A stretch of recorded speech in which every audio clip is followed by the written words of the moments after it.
Halo Tribuners, saat ini saya sedang berada di Amerika Serikat, di New York tepatnya. Sebentar lagi pemilu Amerika Serikat akan segera dilangsungkan. Nah, ada beberapa fakta yang ingin saya ceritakan ke teman-teman di Indonesia semua, teman-teman Tribuners, tentang pemilu Amerika Serikat kali ini.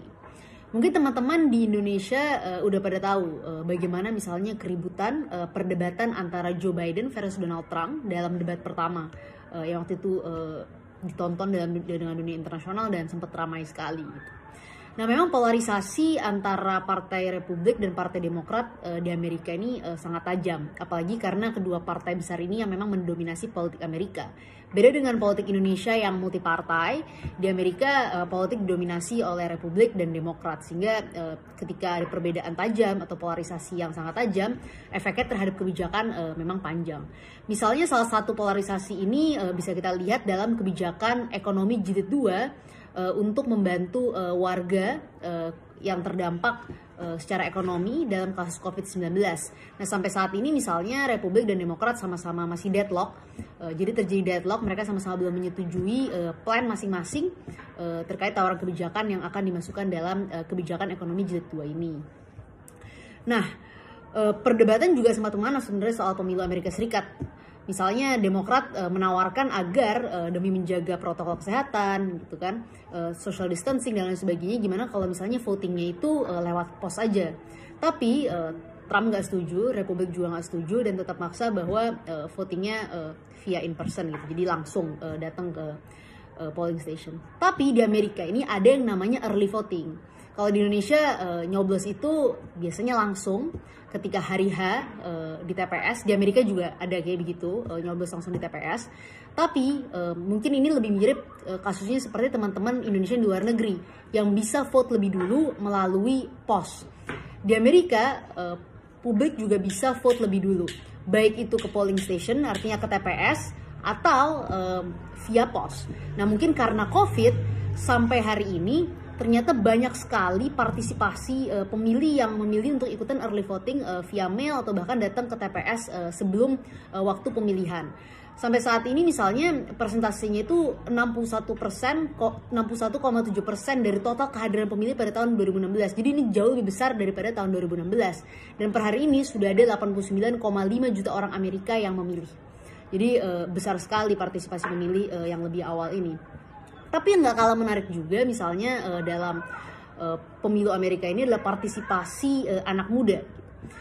Partisipasi pemilih anak muda itu naik secara signifikan. Misalnya sebuah survei dari Harvard Institute of Politics terhadap anak muda berusia 18 sampai 29 tahun pernah dilakukan dan mereka menemukan 63% dari mereka sudah yakin pasti bakal milih pada pemilu. Jadi mereka sudah punya pilihan dan mereka sudah memutuskan akan memilih pada pemilu.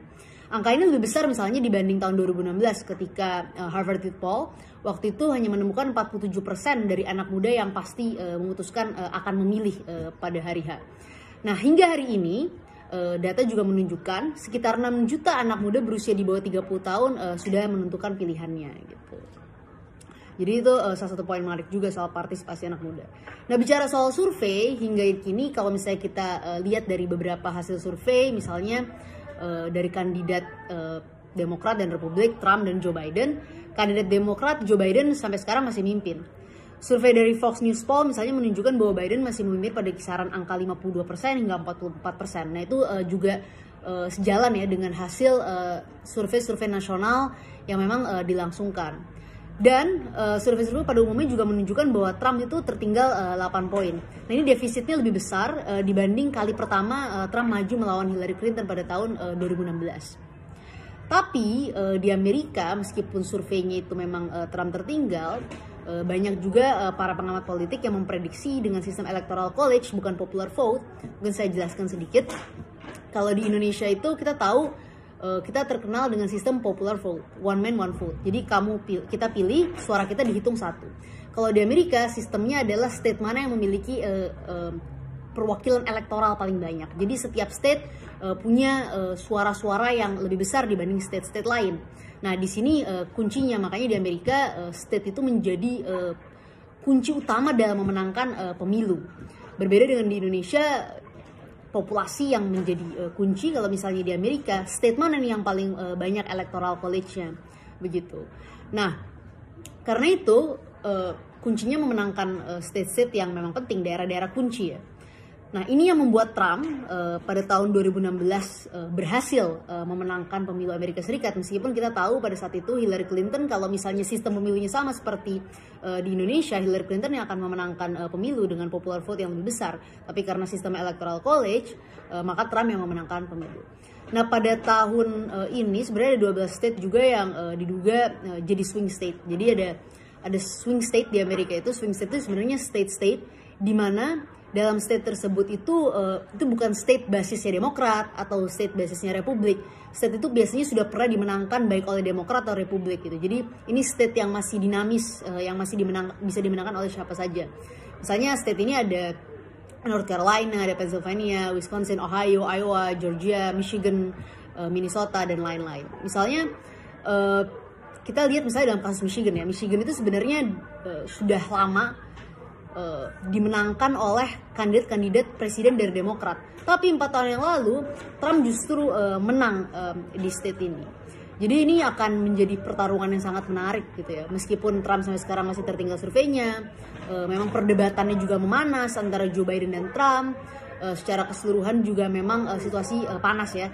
Dan sampai sekarang saya ngomong di sini, di luar juga masih ada demo soal kasus George Floyd yang waktu itu menjadi korban diskriminasi kepolisian di sini dan juga sempat ramai, dan ini juga masih jadi gerakan yang panas di Amerika, gerakan politik yang masih menuntut keadilan karena banyak anak muda di Amerika yang juga merasa belum mendapatkan keadilan dari situ.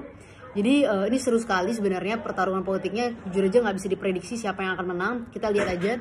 Karena terakhir kali kita pernah prediksi kayak gitu tahun 2016 kita tahu bahwa Trump tetap menang.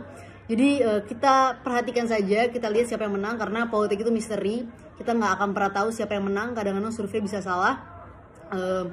Jadi kita tungguin pemilunya tanggal 3 November. Semoga yang terbaik menang, siapapun itu. Dan mudah-mudahan kita di Indonesia juga bisa ikut belajar dari proses politik di Amerika ini.